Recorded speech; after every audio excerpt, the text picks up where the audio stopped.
नमस्कार, आप देख रहे हैं न्यूज स्टेट का डिजिटल प्लेटफॉर्म और आपके साथ मैं हूं प्रीति भारद्वाज। केरल हाईकोर्ट की ओर से मुस्लिम पुरुषों के लिए एक बड़ा फैसला सुनाया गया है। जी हां, दरअसल केरल हाईकोर्ट का कहना है कि जो भी मुस्लिम मेल है, जो भी मुस्लिम पुरुष है, अगर वो एक से ज्यादा शादियां करना चाहते हैं तो उसके लिए सबसे पहले अपनी पहली पत्नी से अनुमति लेनी होगी। जी हाँ, देखिए, जस्टिस पीवी कुन्ही कृष्णन ने ये बड़ा फैसला सुनाया है। उनका कहना है कि धार्मिक स्वतंत्रता जरूर है एक से ज्यादा शादियां करने की, लेकिन अगर कानूनी तौर पर बात की जाए तो हमेशा संविधान सर्वोपरि होगा। और ऐसे में अगर कोई भी मुस्लिम पुरुष एक से ज्यादा शादियां करना चाहता है तो सबसे पहले उसे अपनी पत्नियों से इसे लेकर अनुमति लेनी होगी और बकायदा रजिस्ट्रेशन कराना होगा।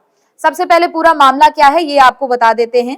दरअसल कोर्ट ने कहा है कि जब तक पहली पत्नी को सुना ना जाए या फिर उसके दलीलों को ना सुना जाए, उसके बातों को ना सुना जाए, तब तक ऐसा आदेश नहीं दिया जा सकता है जिसमें मुस्लिम पुरुष दूसरी शादी कर ले। मामला क्या है ये सबसे पहले आपको साफ तौर पर बता देते हैं। एक दरअसल याचिका थी जिस पर पति और पत्नी दोनों की ओर से ये याचिका दाखिल की गई थी और दोनों ने शादी के रजिस्ट्रेशन को लेकर ये अर्जी दाखिल की थी। पति और पत्नी दोनों ने ये याचिका दाखिल की थी और शादी के रजिस्ट्रेशन को लेकर इसमें अर्जी दी गई थी, लेकिन रजिस्ट्रार ने पहली शादी पहले से दर्ज होने के कारण इसे अस्वीकार कर दिया। यानी जिस पुरुष की ओर से याचिका दाखिल की गई थी उस पुरुष का कहना था कि मुझे दूसरी शादी करनी है, लेकिन पहली पत्नी की ओर से कुछ उसमें नहीं बताया गया था, पहली पत्नी की ओर से अनुमति नहीं ली गई थी, जिस कारण इस याचिका को खारिज कर दिया गया और जो रजिस्ट्रार थे उसने दूसरी शादी रजिस्टर करने से मना कर दिया।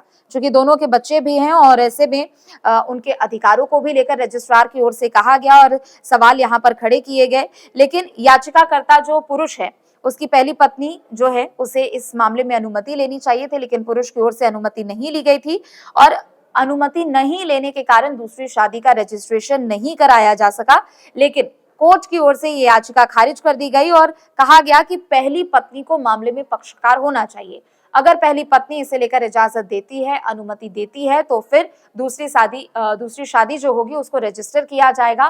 और अगर पहली पत्नी अनुमति नहीं देती है और पहली पत्नी की सहमति नहीं होती है तो कोर्ट की ओर से या फिर रजिस्ट्रार की ओर से इस पूरे मामले पे कुछ भी दखल अंदाजी नहीं की जाएगी। कोर्ट की ओर से कई नियमों का हवाला दिया गया है। सबसे पहली बात, जस्टिस कुन्ही कृष्णन ने कहा कि देखिए, आपको धार्मिक स्वतंत्रता जरूर हो सकती है कि आप एक से ज्यादा शादियां कर सकते हैं। अगर आप दूसरी शादी करना चाहते हैं तो पहली पत्नी से आपको परमिशन लेना होगा। तीसरी शादी अगर आप करना चाहते हैं तो दूसरी पत्नी से आपको परमिशन लेना होगा। यानी कुल मिलाकर आपको अपनी पहली पत्नी से अनुमति लेनी होगी।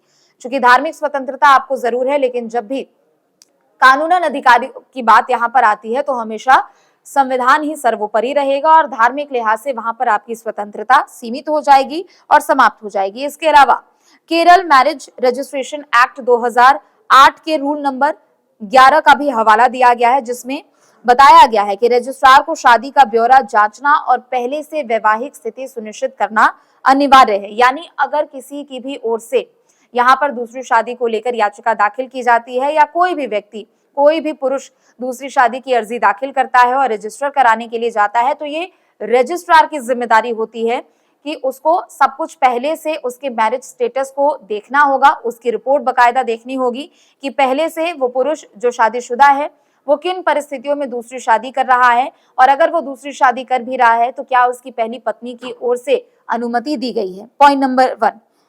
दूसरी तरफ उन्होंने कहा कि कानून के मुताबिक अगर देखा जाए तो मुस्लिम पुरुष को दूसरी शादी का अधिकार भी तभी है जब वो दोनों पत्नियों के साथ बराबरी का व्यवहार करे। तो यानी कुल मिलाकर यहाँ पर बड़ी बात यही कही गई है कि अगर आप दूसरी शादी करना चाहते हैं तो आपको पहली पत्नी से यहाँ पर अनुमति लेनी पड़ेगी और पहली पत्नी जब इस चीज के लिए राजी होगी तभी आप दूसरी शादी कर सकते हैं। और दूसरी तरफ कोर्ट ने यह भी कहा कि एक और परिस्थिति में आप दूसरी शादी करें ताकि आप ये सुनिश्चित करें कि दोनों के साथ आप समान व्यवहार करें। ऐसा ना हो कि आपने दूसरी शादी कर ली लेकिन पहली पत्नी जो आपकी है उनको आप समान व्यवहार उनके साथ ना करें, उनके भरण पोषण की जिम्मेदारी आप ना लें। शर्तें यही है कि अगर आप दूसरी शादी करते हैं तो दोनों के साथ आप समान व्यवहार करेंगे और दोनों के भरण पोषण की जिम्मेदारी आपकी होगी। और कोर्ट ने यह भी टिप्पणी की है कि पहली पत्नी को नजरअंदाज करना या फिर उसके साथ क्रूरता करना भी संविधान के अनुच्छेद 14 और 15 के तहत बराबरी के अधिकार का उल्लंघन होगा। अगर किसी ने जोर जबरदस्ती करके दूसरी शादी करने की इच्छा रखी या फिर अपनी पहली पत्नी को प्रताड़ित किया, उसके साथ समान व्यवहार नहीं कर रहा है, तो ये संविधान के आर्टिकल 14 और 15 के अधिकारों के खिलाफ ये हो जाएगा और महिला को फिर पूरा अधिकार होगा कि महिला आकर कोर्ट में इसके खिलाफ कानूनी कार्रवाई की मांग करे। ये फैसला किस लिए अहम हो जाता है ये भी आपको बता देते हैं। क्योंकि देखिए, एक तो पहली बात तो ये कि ये फैसला कई महीनों में ऐतिहासिक है।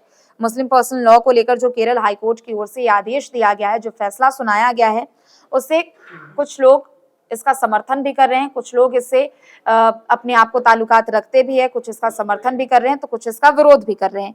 लेकिन ये अपने आप में इसलिए भी और ज्यादा महत्वपूर्ण है क्योंकि उन मुस्लिम महिलाओं को समान अधिकार मिलेगा।